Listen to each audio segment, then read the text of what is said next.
Vamos a otro tema, porque esta semana también hemos vuelto a sentir ese miedo y ese terror al saber de la muerte, del asesinato de 3 policías. Esto fue una emboscada en Huancavelica.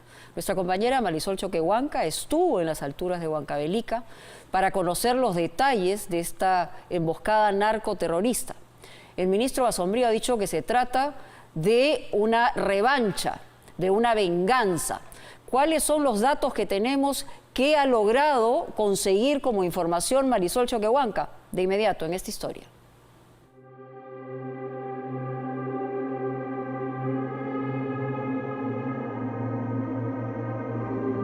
El último jueves, la emboscada narcoterrorista perpetrada en Huancavelica y que mató a 3 policías nos trajo a la memoria el terror que sembró Sendero Luminoso en nuestro país. Coincidentemente, ocurre en el mes de la captura de su líder terrorista, Abimael Guzmán, y coincidentemente también dejaron estos panfletos. Los policías se aseguraron. Se han asegurado. Este video es de apenas minutos después de la emboscada. Como se puede observar, lo que sucedió allí fue una masacre. Los 2 patrulleros de la Policía de Carreteras de Churcampa estaban destrozados de tantos disparos. Los cuerpos de los suboficiales Carlos Fernández Muñoz y Ciro Ibarrainga, ambos de 32 años, estaban a un lado de la pista. A cada uno de ellos les habían disparado no una, sino decenas de veces, incluso en el rostro, hasta dejarlos desfigurados.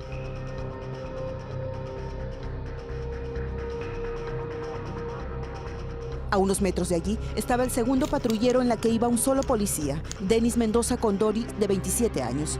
El vehículo se había incendiado, el efectivo había logrado escapar, pero a unos metros lo alcanzaron más de 50 balas de los narcoterroristas que se ensañaron con su cuerpo y antes de robarse las armas de los policías, dejaron estos panfletos por el lugar, donde se logra leer frases contra las elecciones presidenciales del año pasado, y en este otro papel mencionan al camarada William y se refieren a los policías como enemigos. Pero ¿realmente cuáles fueron las razones de este cobarde atentado? ¿Y por qué nuestros policías siguen muriendo de esa manera? Punto Final viajó a este lugar exacto de la emboscada y pudimos conocer de primera mano cómo los asesinos de nuestros 3 policías fueron atacados cobardemente.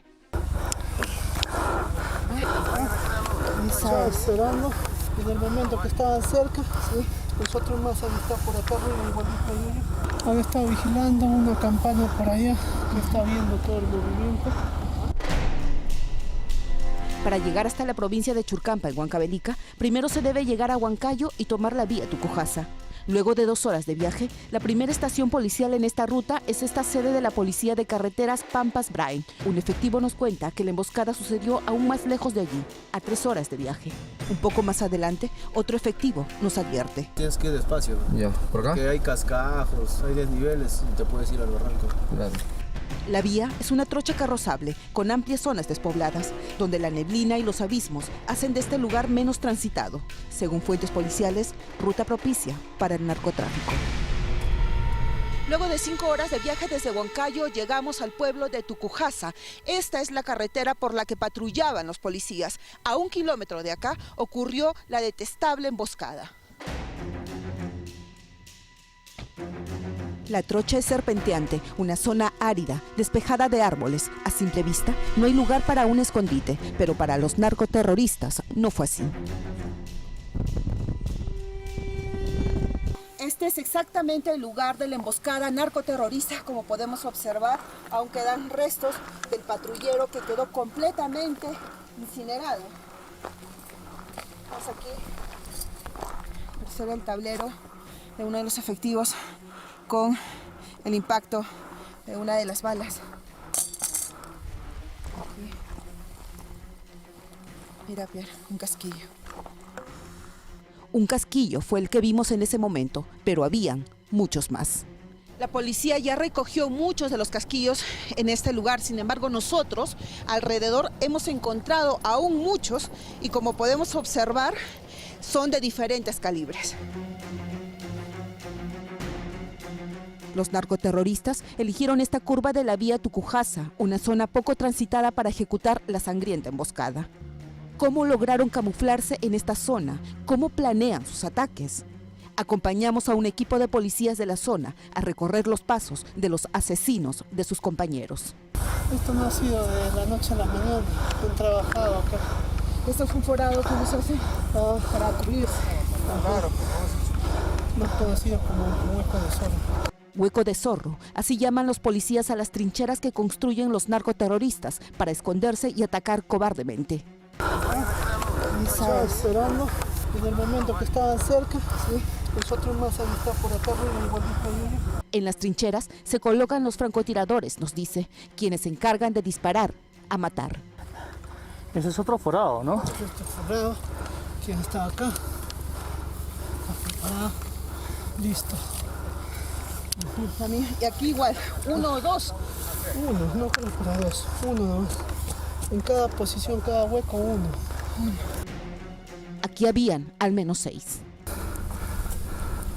Cogen eso para cubrirse. Cubrirse y estar viendo, ¿no? Esta puede ser la posición de francotirador. Ahí es otro de los Claro. francotiradores.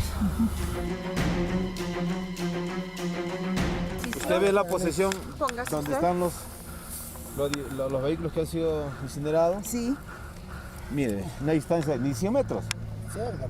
totalmente. Los narcoterroristas habrían sido más de 12, todos ubicados estratégicamente para evitar cualquier punto de huida. Ustedes, como pueden verificar, el vehículo está en el centro Sí, de la vía y el otro aquí al costado. Los flancos que han podido utilizar son los que ustedes mismos están apreciando. este de aquí, los de Con los abajo. huecos de zorro, y al frente, hacia abajo y allá. Acá abajo tengan La posición. Como se observa, una emboscada que deja a los policías sin posibilidad de defenderse. Esto no es de la noche a la mañana. Esto ha conllevado días para que puedan vigilarnos y ubicar esta zona estratégica, la que ustedes pueden apreciar. El lugar de la emboscada geográficamente no está dentro de lo que es el Brain, pero sí es una vía muy conocida para el narcotráfico, pues sirve de tránsito para extraer droga de la selva de Ayacucho y Junín, así como de transportar insumos para su elaboración. Esta es una represalia por los actuaciones permanentes que ha tenido la Compracar durante el tiempo que estamos aquí. Son golpes a estos insumos Obviamente. de narcotraficantes, ¿verdad? Que el mes de agosto hemos decomisado aproximadamente 1 tonelada. Precisamente, esa es una de las hipótesis que se maneja. La emboscada habría sido ejecutada por el narcoterrorismo en venganza por esta intervención policial del pasado 23 de agosto. Dos columnas de 7 y 2 columnas de 3, 6, 9, 10.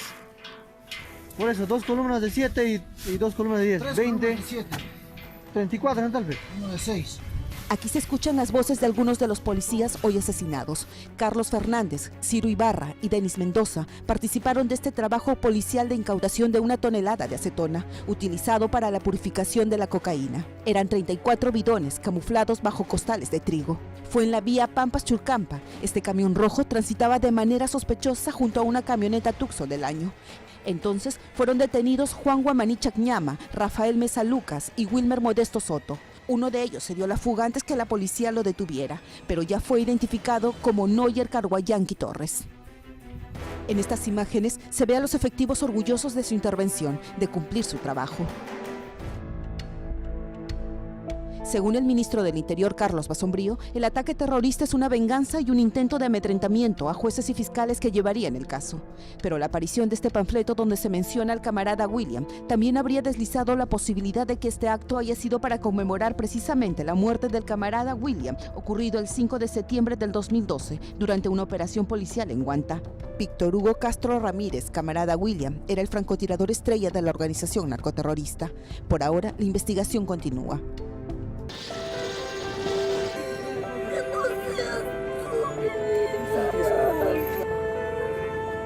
Para los familiares de los policías asesinados, hay además otros cuestionamientos respecto a la actuación de la institución.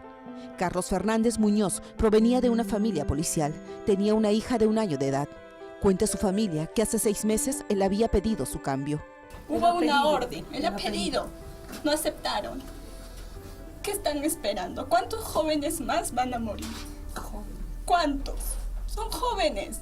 ¿Por qué no van los jefes allá? Ellos tienen que trabajar con patrulleros en mal estado. No tienen llantas, sin chaleco. Esas camionetas no son blindadas. Son ABRAE. Y aún el ministro viene, por lo menos siquiera por humanidad. Por lo menos siquiera se acerca por educación. Por la investidura que tiene como ministro, por lo menos siquiera al familiar por educación se acerca y le dice siquiera unos pésames. Por lo menos siquiera una palabra de aliento. Pero nada.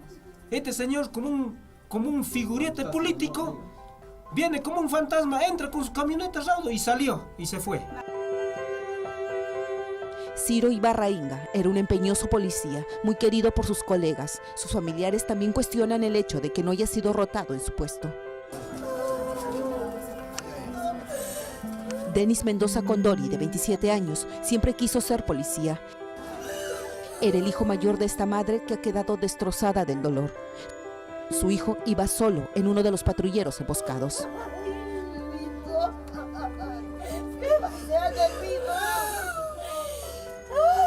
¿Qué va a ser de mí sin ti, hijito lindo? ¿Qué va a ser de mí sin ti, papá? ¡Ay, hijito!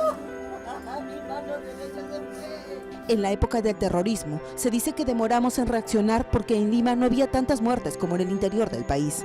Lo sucedido en la lejana provincia de Churcampa, en Huancavelica, nos advierte que no deberíamos dejar que se repita esa historia. Según fuentes policiales, la alianza del remanente de Sendero Luminoso con el narcotráfico parece más evidente que nunca. Una alianza sangrienta que debe ser enfrentada a tiempo por el Estado de manera eficaz y evitar así más muertes de personas inocentes.